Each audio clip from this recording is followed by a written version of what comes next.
राजन, किस तरह की तैयारी और कितने खुश हैं आप इस फेस्टिवल को मनाने के लिए, इस त्यौहार को मनाने के लिए, और कितना? देश भर में लोग जो खुशी मना रहे हैं, हम भी उसमें शामिल हैं। बल्कि मैंने तो आज व्रत भी रखा हुआ है उनका। बहुत बढ़िया। और रात में पूजा अर्चना करने के बाद में खुशी सेलिब्रेट करते हैं और भगवान श्री कृष्ण का उत्सव मनाते हैं। उनके जन्म, एक तरह से उनका जन्मदिन मनाते हैं।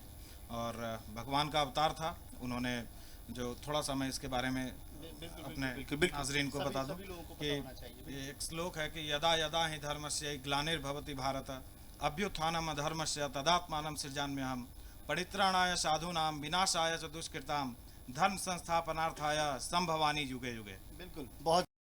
तो ये जो श्लोक है, इस श्लोक को श्री कृष्ण ने अपने ही मुख से सुनाया है, जो श्रीमद् भागवत गीता में कही गई है।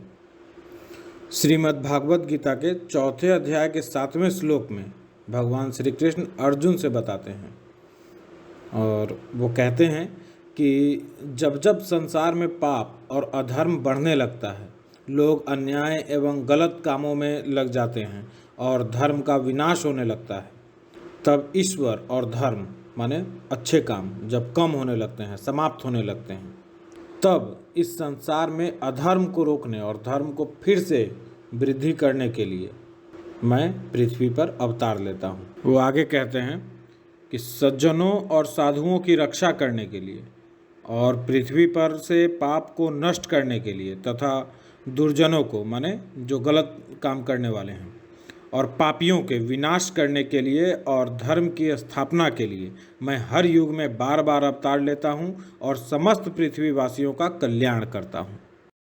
करूँ राजन ने एक बड़ा अच्छा भगवान श्री कृष्ण का श्लोक सुनाया था। राजन, बचपन में कितने कितने बार कृष्ण बने हैं आप? ऐसे भी देखने से आप किशन कन्हैया ही लगते हैं। नहीं, बने हैं आप?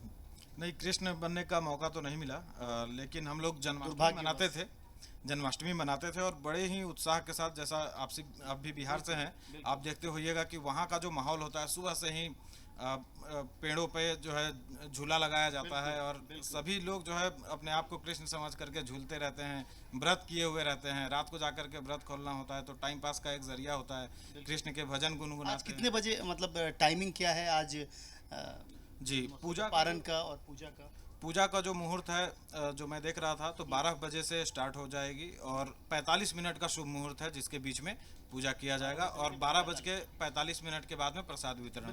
तो आप कह सकते हैं कि कृष्ण का जन्म उत्सव जो है, हम लोग जो दुर्जन हैं, जो गलत काम करने वाले हैं, पापी हैं, उनको याद दिलाने के लिए करते हैं, मनाते हैं कि देखो अगर तुमने सही रास्ता नहीं अपनाया तो ये रहे भगवान जो है आ रहे हैं। भगवान कृष्ण से या उनकी जीवन से हम क्या सीख सकते हैं? तो इसका उत्तर दरअसल उनके जीवन में ही छिपा हुआ है। भगवान कृष्ण के जीवन से वैसे तो हम काफ़ी कुछ सीख सकते हैं। कुछ चीज़ों की मैं चर्चा करूंगा कि भगवान कृष्ण का जीवन संघर्षों से भरा रहा। उनके संघर्ष जन्म के पहले ही शुरू हो गए थे।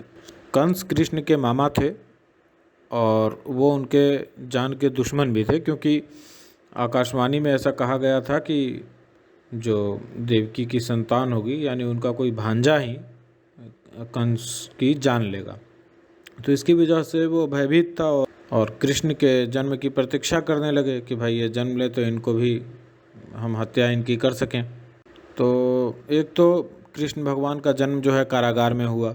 जन्म लेते ही उन्हें गोकुल की यात्रा करनी पड़ी, यमुना पार करके। फिर बड़े होते तक एक एक करके असुर अलग अलग रूपों में उन्हें मारने के लिए आने लगे।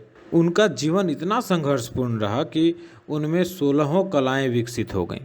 कहते हैं कि श्री राम 12 कला से निपुण थे, लेकिन कृष्ण 16 कला में निपुण हुए।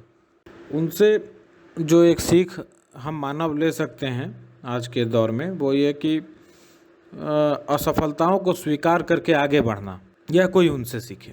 माने युद्ध में कई बार परास्त हो चुके जरासंध ने जब सेना में ब्राह्मणों को मिला लिया तो कृष्ण ने रण छोड़ दिया, क्योंकि वे ब्राह्मण हत्या का पाप नहीं करना चाहते थे। तो रण छोड़कर भाग खड़े हुए और इसी के कारण उनका नाम रणछोड़ पड़ गया। महाभारत युद्ध की विभीषिकता उन्हें पहले से ज्ञात थी। लाख कोशिशों के बावजूद वो युद्ध रोकने में असमर्थ रहे, या यूँ कहे कि असफल रहे। फिर भी शांति की स्थापना का मार्ग प्रशस्त किया, अपनी द्वारिका नगरी बनाई। और कृष्ण के जीवन से हम धीरज की भी शिक्षा ले सकते हैं कि इंसान धैर्यवान कैसे हो। उन्होंने शिशुपाल की 100 गलतियां बर्दाश्त करने के बाद उसका वध किया था। महाभारत की लड़ाई शुरू होने वाली थी और उधर वो रोक करके अर्जुन को गीता का उपदेश दे रहे थे। खैर, बातें बहुत हैं, कभी अवसर मिला तो और भी बातें होंगी। जय श्री कृष्ण।